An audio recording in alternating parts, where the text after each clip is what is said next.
Welcome back. Tomorrow night, Austin FC will return to their home stadium, and so will one of the team's biggest supporters. Now, he might not live in Austin anymore, but to him, the city feels like family. KVU's Jake Garcia shares his story of intense travel, immense fandom, and an inspiration behind it all.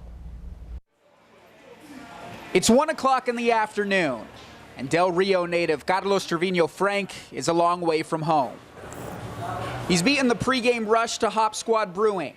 7 hours to kill before another Austin FC home match, but 7 hours is nothing to this road warrior.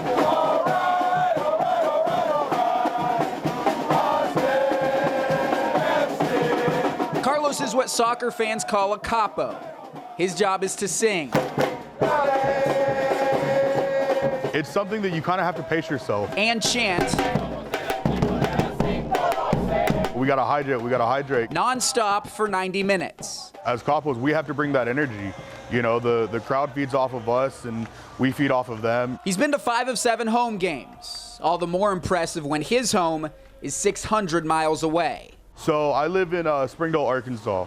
It's about 10 minutes down the street from the University of Arkansas. He's close to another Major League Soccer team. Kansas City is about 2.5 hours. But not this Major League Soccer team. My home is Texas, and my city is Austin. So before every game day at Q2 Stadium, I had to stop real quick at McDonald's. Carlos is up before the sun rises. Now at 5:30 in the morning.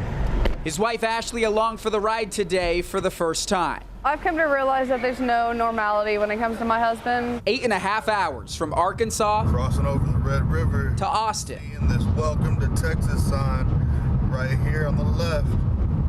About 4 more hours till we get to Austin. First time I saw the stadium, drove up the Friday before the home opener, and it was just incredible. Something special, getting to see the stadium and just know that I'm home, basically. It's home because of the people. Especially the people that make up the tight-knit community of the supporter section.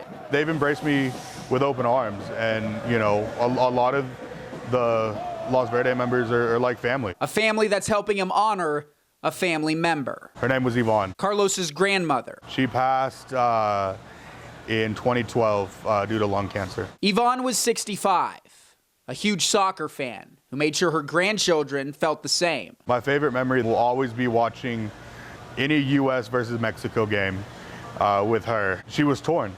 You know, she was always cheering for both teams, and my cousin and I would sit there completely confused. We're like, well, Grandma, who are you going for? You know, are you with the U.S.? Are you know, cheering for Mexico? And she's like, both. I don't know. Just watch the game. Carlos's grandmother watched her final games in San Antonio. So there's no question which MLS team he's cheering for these days. I think deep down, I think that's what really is driving my passion, you know, to continue to support, you know, Austin. By the end of the season, he'll have traveled almost 15,000 miles. She would tell me I'm completely insane. To watch his beloved Austin FC. And then she would turn around in that same breath and ask me if I had her ticket. From section 103, row 7, Carlos Trevino-Frank is a long way from home. But this feels like home. This feels like family. For KVUE News, I'm Jake Garcia.